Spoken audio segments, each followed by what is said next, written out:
Hey kids, CJ Ramone, world famous Ramones, right here. You're watching CJ Says, a Ramones podcast. 1, 2, 3, 4. Ladies and gentlemen, misters and misses, brothers and sisters, welcome to CJ Says. This will be the fourth in our series of deep dives on the Ramones record. Today we'll be talking about Road to Ruin, the fourth Ramones record, Road to Ruin. With me, as always, my brother in arms, my compatriot, Mr. Matt Stocks. Matt, how you making out? I'm good, brother. Really good. Just got back from Germany yesterday. And I've actually had the last song on this album running through my head for the last week. I was listening to it all through Nuremberg and Dusseldorf and Oberhausen, just like, it's a long way back to Germany. And so, yeah, this album very much was the soundtrack to my travels out there. And there's so much to talk about with this one. It's obviously the end of one era and the beginning of another.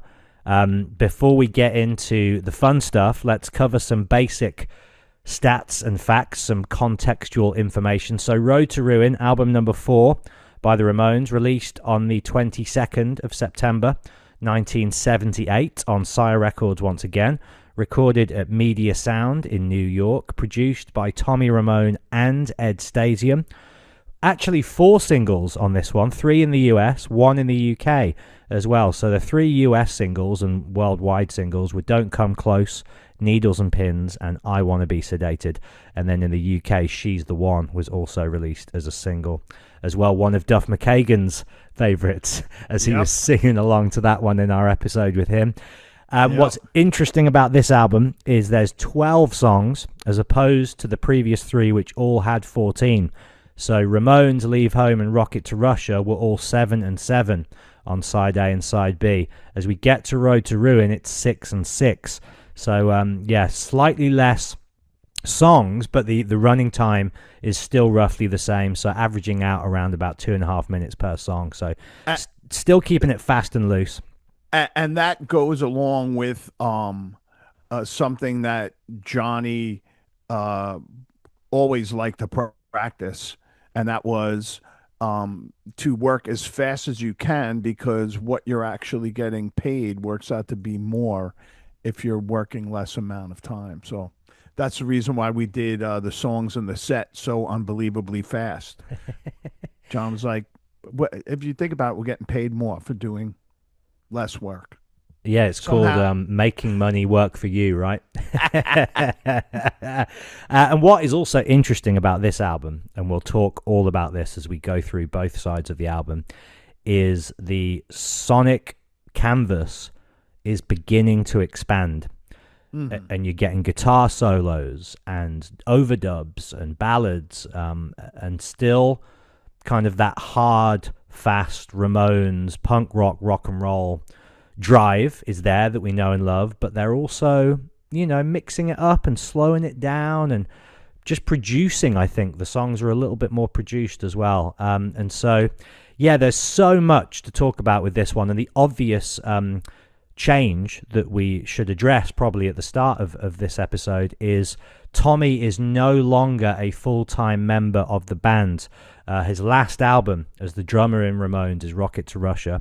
When we get to Road to Ruin, he steps back. He's still on hand to produce the record, but Marky Ramone is his replacement on drums. So, CJ, first of all, please do tell us all you can about Tommy's decision to step back as a full-time member of the Ramones. And then once we've discussed that, we can talk about Marky's introduction to the band. But yeah, why does he decide after 3 records to hang up his leather jacket and jeans and Converse shoes and switch to a production-only role within Ramones? So if you've listened to any of the other deep dive that we did on the earlier records, we had talked about this a couple times. Tommy's intention was never to actually be a band member. Tommy's intention was always to be a manager slash producer for the Ramones. Um, but because he couldn't find somebody to play the drum style he heard in his head, he said, "I'll play the drums until we find somebody." He had actually made the decision that he was not going to continue on um, during the recordings for Rocket to Russia. Right. At that point, he already knew he was not going to be with the band so much longer. Um, uh, Besides the fact that he never intended to be the drummer, Tommy did not enjoy himself on the road. He had a real problem orienting himself when the band was out on the road. He just said he wasn't a road guy, and I've seen it. Like I've toured with a lot of guys over the years, and I've seen it happen to guys that are experienced musicians and have been on some smaller tours. When you get out on the big road, um, where you have lots of dates and you're someplace different every day, and you know your schedule is not your own. Pretty much you're on you're at the mercy of the band schedule. It can be tough. It can be tough. And some people can't make the adjustment. Tommy was one of those people. He didn't want to tour anymore. He didn't want to do it. Um, and um, During the Rocket to Russia tour, Mark Ramone had already been picked and was there's a couple photographs out there of the Ramones playing a show and Mark actually sitting next to Tommy on stage, watching Tommy, how he played, and Tommy just instructed Mark early on. Not that Mark would have needed a lot of instruction. Mark was, he was already, he played with the Voidoids. He was in Dust. Mark was already a well-known drummer on the scene, and a really accomplished drummer before he came to the Ramones. So it was an easy pick. Tommy had seen Mark play and knew that he would be he would make a good drummer for the Ramones. I love how organized they are in that transition, being, of the foresight to take the replacement drummer out on the road with the guy he's replacing to study and watch and learn his approach, but also how amiable and amicable and professional that whole transition is in the way it's handled, which, when people talk about the Ramones, they often talk about the idiosyncrasies and some of the malfunction that existed within that band, but actually early on it does seem like they were a pretty well organized, well oiled machine, even amongst those perhaps diverse personalities at play. Not many bands in the history of rock and roll, I think, have been able to restructure their lineup in such a succinct and diplomatic manner. From the outside, at least, it seems that way.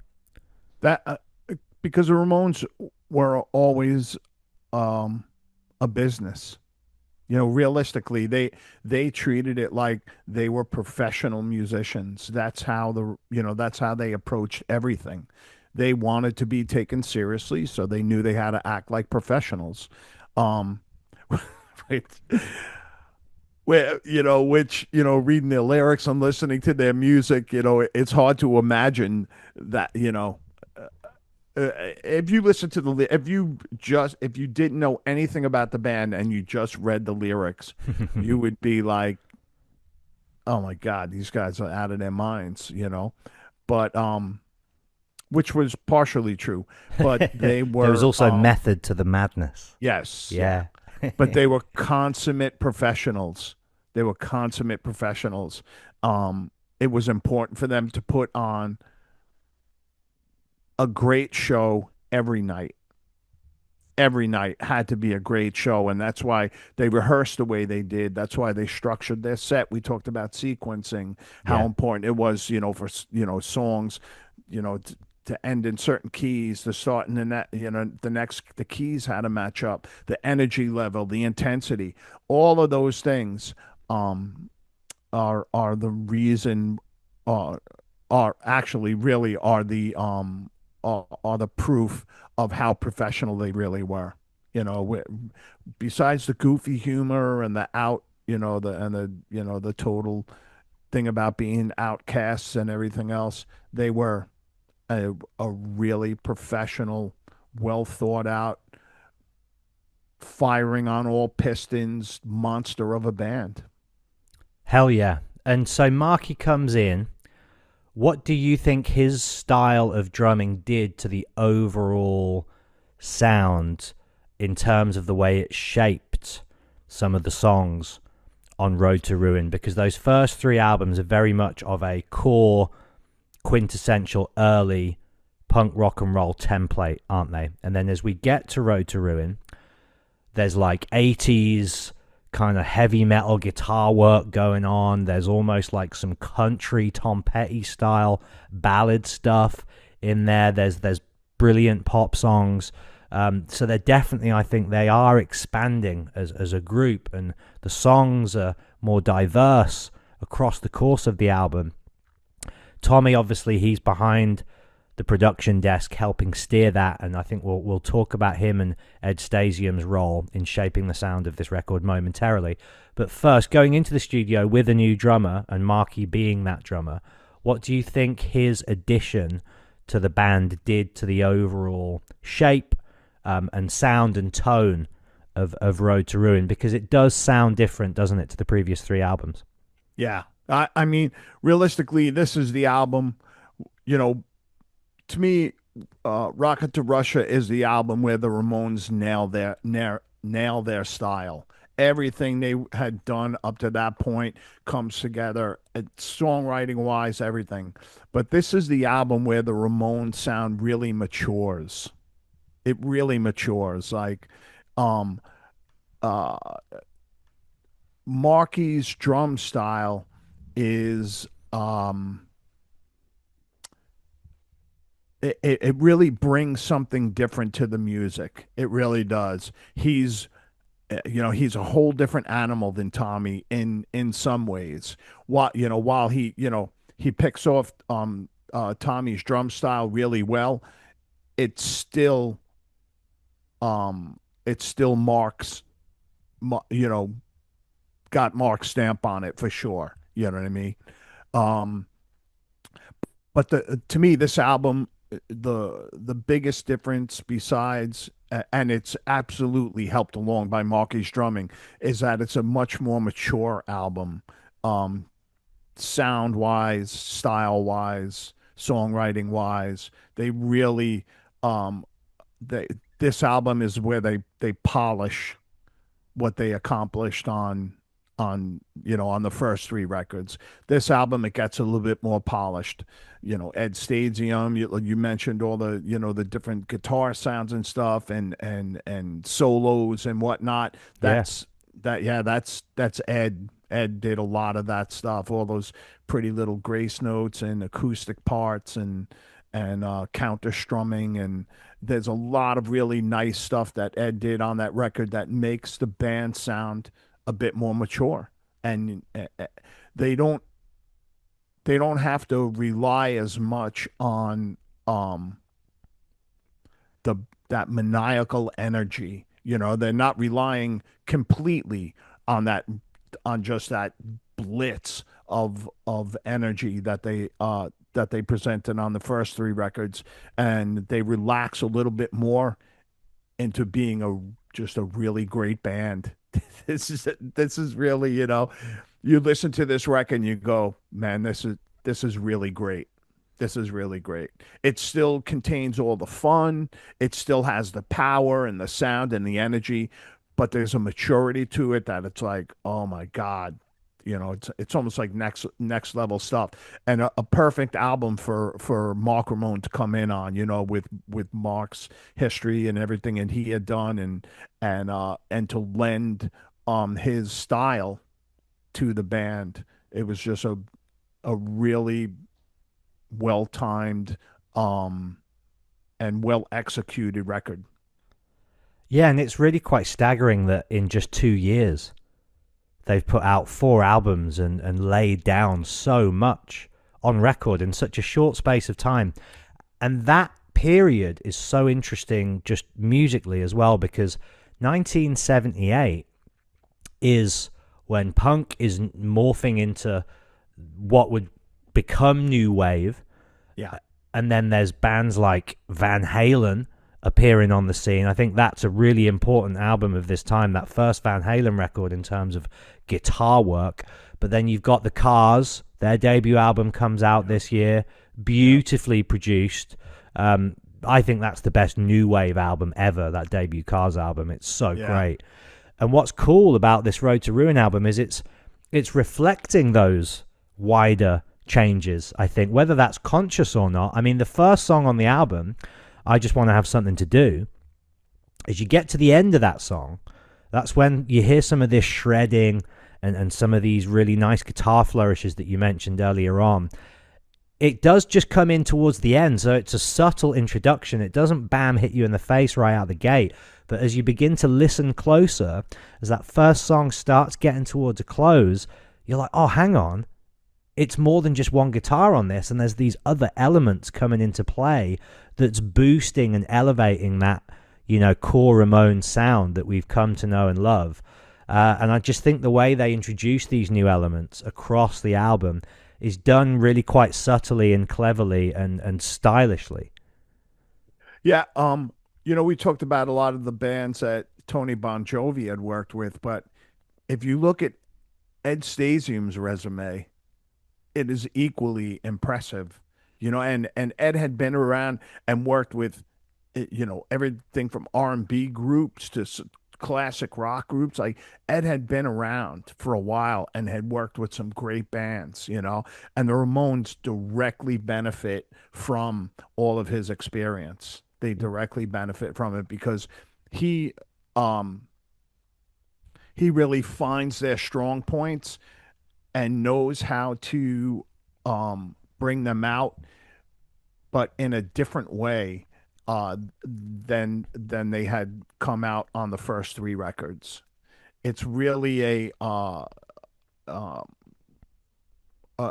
Tommy and Ed as a team working together. This record is like, it's hard to beat. It's hard to beat. It really is. They really they just brought the Ramones to a new level, and that opening song too is like, I would not have picked, what is basically a mid-tempo song for an opening song, right? The Ramones are known for being fast and wild, but they elect to go with that one for the first song on the record. But it's that whole middle part. Wait. It's like, it's got that sing-along part and stuff. So they were taking chances and mixing things up on this record. This was definitely this is definitely a step in kind of in a new direction for them. What was Tommy and Ed's history? Had they worked together on anything before this? Were they friends? Why did they team up? How did that partnership come about? Do you know? Yeah, I don't know that. I don't know that, but hopefully we'll get Ed on here and we'll be able to talk to him about that. I'm not sure how Tommy and Ed had met up. But it's as if it was written in the stars, isn't it? Oh God, yeah. You couldn't have found a better team to make the Ramones into what they eventually become. So he's still around, and he's a buddy of yours, is he, Ed? Oh yeah. Yep. Yeah, well, I would love to get Ed on the show. Well, let's make that happen. Let's definitely add him to our ever-evolving guest list. There's already as well some great names that have been added, and many have accepted the request as well. So just a case of lining up the schedules, and yeah, it's really exciting, that guest side of things. But okay, we open with that song by Joey. Next up, song 2 is a Dee Dee composition, I Wanted Everything. Probably a little bit more familiar, back into that kind of punchy punk rock and roll. And for me, this one is maybe my least favorite song on the whole album. And Okay. I don't think they're coming out the gate with the super strongest material here. The rest of the album for me, I think, is where things begin to get really, really interesting. But this song for me, I just was a bit like, yeah, okay, here we are. You know, I sort of know and kind of can predict where this is going to go. But maybe that's just me bagging on it. What's your take on this DD No, I tune? think it's solidly it's a good song. It's a solid song, but I get what you're saying. There's uh there's no one aspect of it that really grabs you. Yeah, It's yeah, it's a solid Ramon song, absolutely. The lyrics are clever. Dee Dee, um, being his usual clever self, finding stuff from the everyday to twist up into his weird reality. But but I hear what you're saying. Yeah, it's a good song, and it's definitely not filler, but compared to the rest of the record, it's not the strongest one for sure. Well, I'm going to make up for the insults I've just cast in Dee Dee's direction with my undying praise for this next song. Now, like a lot of people, I'm 40 this year, so I think a lot of people of my generation discovered the Ramones tragically through the anthology double CD, which Yeah. came out, I think, in the early 2000s, perhaps. And so that had everything from the very early stuff all the way through to the latter day stuff. Gave you a full overview of like the kind of range of the different pockets they'd reach into. And this tune, number 3 on Road to Ruin, Don't Come Close, always jumped out for me as something which was just really quite different to a lot of the other Ramones songs, but in such a great way. And it was an immediate firm favorite of mine from the first time I heard it. It's another DD composition. It was one of the singles on the album. And I think this song, now I've heard it in the context of the record that it was originally released on, I think if you were to try and encapsulate the sound and the production technique and qualities of this record, this song kind of ticks all of the boxes that Road to Ruin does well in one tune. You know, with the acoustic electric guitar combo, solos, a beautiful kind of bittersweet love song, and so single worthy and like soft and slower and just like a great pop tune, like and no kind of like shame in that. They're just like, yeah, okay, you know the Ramones, but have you heard us do this before? And it's just such a great tune. Like, I am very, very much in love with Don't Come Close. This this song is to me really representative of a turn on this album towards some really high end pop punk music. This one, and I can mention the other songs, right? Questioningly, Oh, and dude, that's my other favorite on the needles and record. Yeah, yeah, needles and pins. Uh, even she's the one. Even a long way back. yeah, I, yeah. it and a lot of that is Dee Dee. Mm. It Well, apart from the Searchers cover, all those tunes you Right. mentioned were all DD. Yeah, yeah, Yep. yeah. But he really seems on this album to be uh, uh he gets back to this style of writing later on, but on this album he really seems to be pouring a lot of his heart out. Yeah. You know what I mean? Like and it's all very kind of melancholy in a way, you know what I mean? Even though that they're kind of like love songs, there's a certain loneliness to that you hear, and well, at least I do when I listen to them, you know what I mean? I can hear that kind of melancholy loneliness that he gets back to later on, writing songs like Born to Die in Berlin and stuff like that. Um, Because But on they this, sound happy and hooky and catchy on the surface, don't they? yeah, But then you listen a little bit closer, and you're like, oh yeah, there's pain there. yeah, yeah. And uh I think that goes along with what I said earlier about this record being a slightly more mature version of the Ramones. Um, Definitely a more mature version of Dee Dee as a songwriter as well, yes, for yeah, sure. Yeah, absolutely. And uh it's really a turning point for them. It really is, because I think what happens on this record is they write a record they think is going to be the one, that this was going to be the one.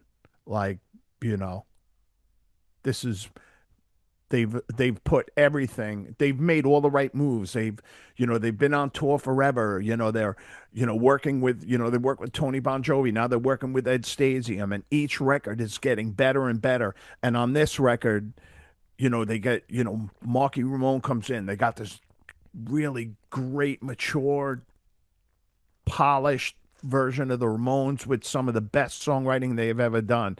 And they're thinking that this record is the one. But this is really the record that breaks their hearts. mm. This is the record that breaks their hearts. Yeah. I almost feel, in a way, like all four of the ones we've talked about so far are a little bit that. There's such naive, optimistic ambition and hope driving the thing forward. Yep. And it just seems like success is like always just out of reach, despite the fact that they're doing everything a band should do to like improve and evolve and grow and mature. But then, there's always, as we've discussed in previous records, there are these hilarious songs we'll get to soon enough that that always undercut the serious striving forward momentum which they're aiming for. And so I think that's also part of the everyman charm that the Ramones embody, and why I think they're so endearing and beloved, is they never sold out. They maybe made misfires and like, sort of like tried things that didn't perhaps pay the dividends they hoped for, and were maybe in sort of slight contradiction to the core of their sound. But I don't think they ever compromised or like sold their souls for cash, even though as you're telling me they were business minded and business driven. They didn't let the art suffer as a result of that desire for commercial success, did they? No, no. They always remained. They always remained the Ramones. That's they didn't. They couldn't be anything else. They literally couldn't be anything else. They were Ramones. But that song, "Don't Come Close," that's like such just a well written, unbelievably, you know, beautifully played Ed Stasium with all the nice little guitar work on that and stuff. Mm. It's just so well put together. It's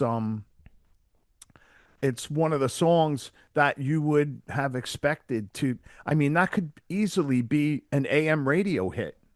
Yeah. When you consider Queen, Best Friend. You know what I mean? Like, "Don't Come Close" is easily as good as that song. You know what I mean? But I could have heard that on AM radio and not have been surprised at all. You know? Yeah, it wouldn't have sounded out of place on that first Cars record either. Nope. Yeah. And they had such bigger hits. Yep.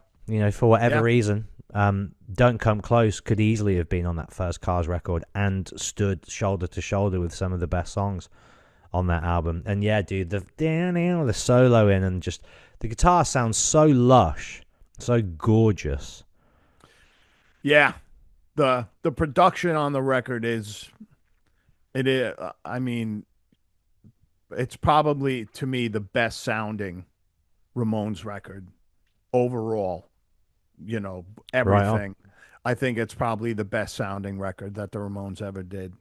Hell And yeah. that that combination of Tommy and Ed, like I said, it's just one of those things, you know. It's a certain period of time, certain sound, certain people involved, and it's just an unbelievable classic record.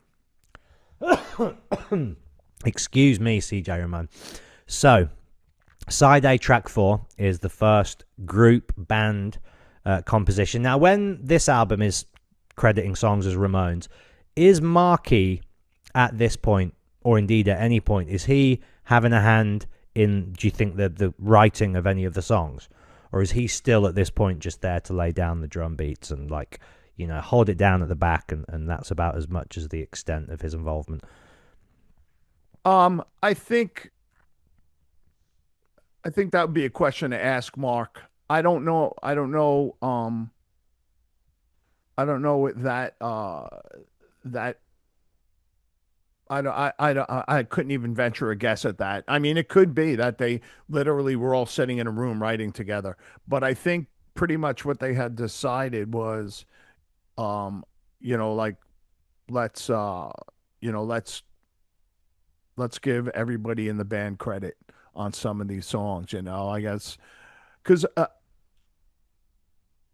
writing songs in a group sometimes, right? Somebody will come in with an idea. Somebody will come in with a guitar riff and be like, "Hey, I got this guitar riff," blah, blah, blah. And then bass player goes, "Oh, I got a cool little change to put in there." And the drummer says, "Oh, I know. How about this during the transition?" And everybody kind of contributes. There are songs that get written in that way, but most of the times it's one guy has the song written, comes in, here's the song. Okay, you guys, you know but usually everybody writes their own parts. Right. You know, Yeah, yeah. they might, somebody might, the writer might say, "Hey, I can hear a little bass riff right in this part. Just hum out a bass riff for you and you copy it or something like that." But for the most part, everybody writes their own parts in that type of situation. But when you have, like we were talking before, some of the songs are credited to Joey, some of them are credited to Dee. Um, uh, those are songs obviously written by themselves. So when it says written by Ramones, I would imagine Mark would have been there, when it was all getting put together, and that's why they said written by Ramones. True And I, diplomacy. yeah, yeah. And as Well, you say, it's when real collaboration takes place. yeah, yeah. And I mean that's, sometimes that works really well, but a lot of times what ends up happening is the main songwriters in the band dominate the session, and they basically tell everybody, "Okay, this is what we're going to do, play, whatever part you want to play there or whatever, maybe give you a suggestion." But so I could see it happening, but that'd be something we'd have to ask Mark when we get him to come on.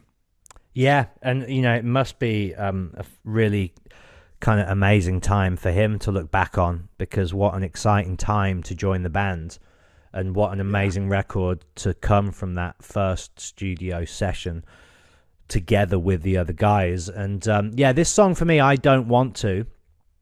There's a lot of like wanting, isn't there, or not wanting in the song titles on Road to Ruin. I don't want you. I don't want you. I don't want you. Yeah. It harkens back to a lot of the I don't want to walk around with you. I don't want to go down to the basement. Yeah. It's just that classic. But now it's like, I just don't want you. Yeah. Yeah. Yeah. Yeah. There was a lot of that. But uh but again, they didn't lose anything from the first three records. They didn't lose anything there. You know what I mean? This is just, it's a continuation of all the themes that they started out with. But they just got better at it.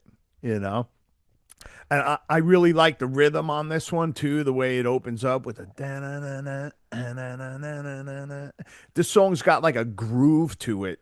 And this is kind of like this is where Mark's playing stands out a little bit more, because it's not like most of the other Ramon songs in that it does swing a little bit. It's got like that groove to it. And Mark stands out on this one. His like He really lays down the drum track on this is really cool. I always like this, and we used to play this one live too. It was one of the ones that I liked playing. Yeah, it's a punchy punk rock tune, Yeah, this one. yeah, But I think for me, on this album, it's always the softer, more popular songs that I enjoy the most. And the next tune, track 5, in keeping with this just 100% tried, tested, like yeah, unbreakable formula of selecting the best covers for their albums. Who's covering the Searchers in 1978 yeah, apart from the Ramones? And Needles and Pins, the original, what they've done with every cover so far is taken an amazing either mod or bubblegum pop or surf or garage rock classic and just not really tampered with the original song, but Ramonesified it and yeah, taken it and made it their own. And the crooner vibes that Joey puts out on this, because this could be like a novelty, piss takey kind of song in another band's or lesser singer's hands. It could come across as insincere, slightly piss takey, but it's so sincere and it's so beautifully executed from a vocal point of view. The production on this tune as well is right up there with Don't Come Close for me, as just like encapsulating why this album sounds so great. But the combination of the arrangement and the production and the vocal delivery, and it's no wonder again they were like, let's just put this out as a single because it's so single worthy, even though it's not their tune. If you'd heard it for the first time, you would be very easily forgiven for thinking that it is, because it's just, wow, okay, this is pure Ramones, but yet it's, another cover that you would never know if you didn't know the original. yeah. I would. This is to me one of Joey's greatest vocal performances. Amen. I This one he really just lays it out, like really lays it out and sings with so much emotion, especially right there at the very end. It's like such uh, it's such a classic Joey vocal line. Yeah, even though it's a cover, the way he sings at it and the way he goes at it with everything he's got, there are a couple of songs throughout the Ramones' career where he accomplishes that, where he really just lays it all out, and this one is definitely one of them. Did he sing a lot in his personal life? Obviously, I'm imagining you never showered together, but in the van, is he cooking? Like, was he one of those dudes who would like sing his way through life? Nope, No. not at all. That's really Never heard interesting. him. Never heard him sing off stage. I mean, we sat down to write songs together a couple times, but you got to remember too. By the time I got in the band, he had already been belting it out for 15 years. So Yeah. he used to try to. He always was protecting his voice. Always he was always trying to protect his voice. But man, when he really dug in on songs like this, just so much emotion in his voice when he's singing stuff like this that he's hard to beat. He's really hard to beat. And in my opinion, as far as punk rock goes, nobody nobody before well, there was nobody before but no punk rock band post Ramones ever had the heart that the Ramones had, not in the way that the Ramones had it. And aside from Joey singing, the songwriting and some of these songs, you know, the, they're really they're only punk songs by name, Mm. not by what's actually in them. There's so much more than punk. But yeah, that's that's one of the things that separates the band from all the other bands that follow them. Yeah, I'd be really hard pressed to think of another band as well that could do the outright humor with such joie de vivre and then be so sincere and romantic without irony at the same time. That's a pretty amazing achievement, isn't it? Yeah. Yeah. To be able to do that on one record, on to contain like the ultimate in like in goofy, you know, just pop style lyrics, to writing, so with to me, which it's basically poetry. A lot of Dee Dee stuff especially is poetry. That guy was like, had an unbelievable knack for it. But they did it all on one record. You Mm. know what I mean? They could put all that together on one record. Most bands could not cover that much real estate and be taken seriously, you know? Well, they do it At le- on one side of one record as well, in yeah. 15 minutes. Yep. They Yeah. just take you on this ride, and you're just continually amazed. I know we're only 4 albums in, but the level of appreciation and understanding, and just like genuine joy that I'm getting from spending time with these albums and really listening to the songs and re-listening to them and listening to them on headphones when I go for walks and at home on the stereo, like in different contexts and environments, and at different times of day, like just truly absorbing and letting these kind of amazing songs percolate in my brain, and then sitting down with you, who was in the band and knew the guys, and having the chance to talk about it at such a long form approach, is a real gift. And they are such a true gift as a band to rock and roll, and they never let me down in terms of the contrarian nature at the core of who they are as well, because the last song on side A, despite the fact that again they're obviously going for a commercial record, they end side A, track 6, I'm Against It, which is just a list of like everything that they're against, which is literally everything. And it's so funny, because up until this point, the humor has been quite dialed down compared to previous records. And on first listen, you could be forgiven for thinking like, oh, maybe they've actually turned their back on being silly, and they are just really going to try and not only be successful, but serious now and mature. But yet, here we are right at the end, just before you're about to flip the record, this hilarious song that just lists everything from like Jesus Freaks to Circus Geeks, or Freaks. No, Jesus Geeks to Circus Freaks, whatever the line is. And this is almost like a precursor to hardcore, isn't it? Yeah. Yeah. This is this song is one of this song is it's my favorite on this side. Is it? Yeah. Love it. This is my side A favorite. Boom. I love this song because it's really it really does encapsulate like everything that I loved about the Ramones from when I first heard them.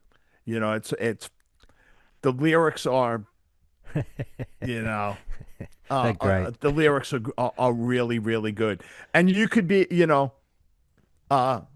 you could say, well, this is a song that, of course, they would write this song. But what I really love about it, I really like the tempo on it. Yeah. I really love the tempo on this song. And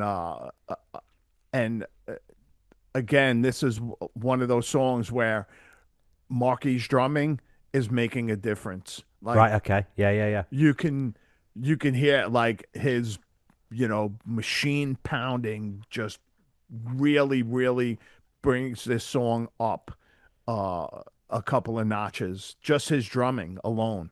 And this would be my favorite on the side A for sure. Okay, well, if you're going to pick I'm Against It and you're going to represent the more hardcore, fast, fun side, I'm going to have to fly the flag for Don't Come Close. Yeah. And I think those two together, are the perfect two ends of the spectrum on what this record does so well. Yeah, dude. Well, listen, before we head over to Patreon, before we flip the record and talk all about side B, do you remember when you first heard this album? and what impression it had either had on you or the Ramones fan base at that time. Like, I'd be really interested to know a little bit of, because as a band gets a few albums into their career, a release starts to become an event, and people start to anticipate it and look forward to it, but also maybe try and predict or second guess. As the world was leading up to September of 1978, so say we're in summer of 78, 3 Ramones albums out, 3 stone cold classics. What's the vibe in the Ramones fan base in the lead up to Road to Ruin, if you can remember? And then when the album comes out, like, were the fans buzzed on it? By the time this record comes out, there is an established Ramones scene. Right. And it really was like a almost like a standalone scene, because I knew kids that were into the Ramones that weren't into any other punk bands. They weren't into anything else that was punk rock. They really appealed to such a wide variety of people. But there was already an established scene, Ramon scene, by the time this record comes out. So it's and I'd love to bring my wife on the show, because my wife is a hardcore Ramones fan. Oh, we got to do a Patreon episode with her. That would be great. Oh, Yeah. Oh yeah, because she's got like great stories from going back to when the Ramones were in their heyday. But by 78, it was really, everyone was just waiting on the next record. But the first song that I heard off the record was "I Want to Be Sedated." That's Right. the first song that I heard, and I heard it on the radio. Amazing, because that's what they were after the whole time, wasn't it? Yeah. And they finally got it. We were just lucky in New York that we had radio stations that were, alternative, or I don't even think that was a word for describing any music back then, but that would actually play the Ramones, because it was already known, like, mainstream radio was not picking them up. It was not going to happen. But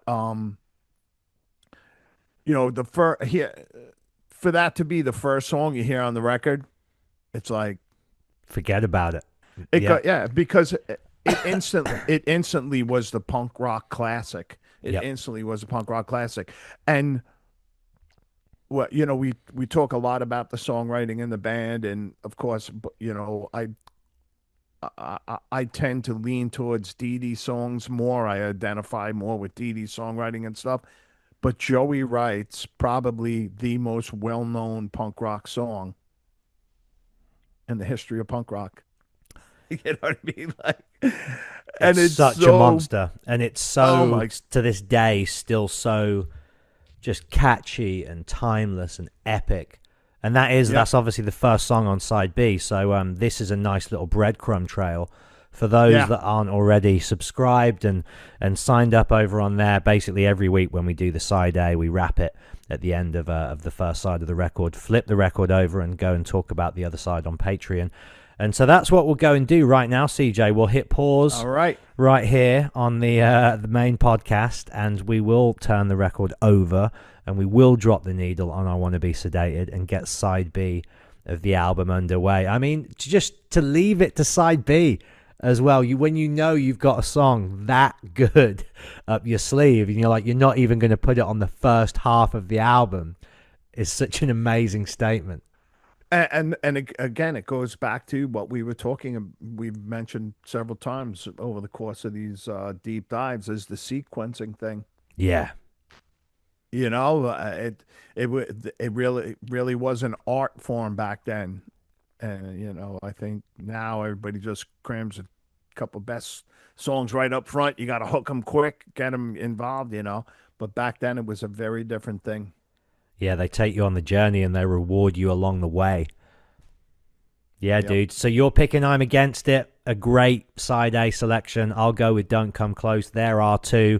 Everybody listening, please, as ever, pick your firm favorite from side A of Road to Ruin. Add it to your ongoing playlist. And come join us.